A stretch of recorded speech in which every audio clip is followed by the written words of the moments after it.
Et puis place à présent à un artiste trop longtemps cantonné au rang de curiosité, Chomo, à la fois peintre, plasticien, architecte. Il a passé les dernières années de sa vie en ermite dans la forêt de Fontainebleau, décidé à poursuivre son œuvre en dehors du circuit des galeries et du marché.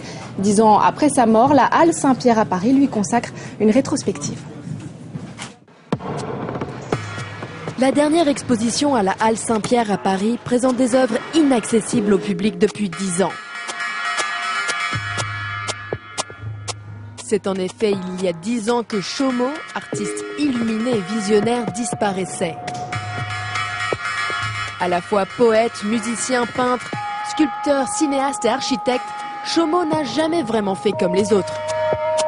Il était un sculpteur né, il avait un sens inné des formes. C'est par choix qu'au fil du temps, il s'est éloigné de l'académisme, exactement comme Picasso avant lui, Jean Dubuffet ou Paul Klee. C'est-à-dire qu'il a cherché une figuration qui ne soit pas académique, qui ne soit pas, on pourrait dire, photographique, et donc il a inventé une figuration autre qui allait vers l'imaginaire. Dur à classifier, l'art de Chomo évoque à la fois une énergie primitive ainsi qu'une vision de l'avenir. Toujours intense, ses œuvres reflètent la personnalité du personnage. L'artiste doit être disponible à toutes les sensibilités où il n'est pas artiste. Et aujourd'hui, il y a très peu d'artistes.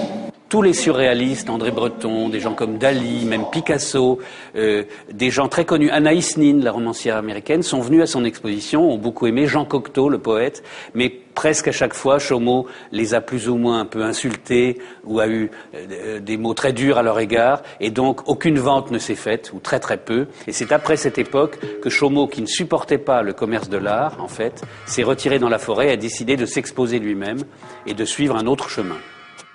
Pour Chomo, l'art n'est pas à vendre. L'artiste excentrique s'isole dans la forêt de Fontainebleau.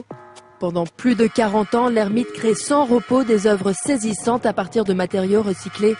Un musée atypique, dépotoir pour certains, trésor pour d'autres.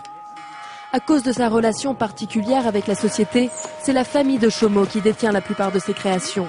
Mais malheureusement, sans suffisamment de fonds pour les protéger.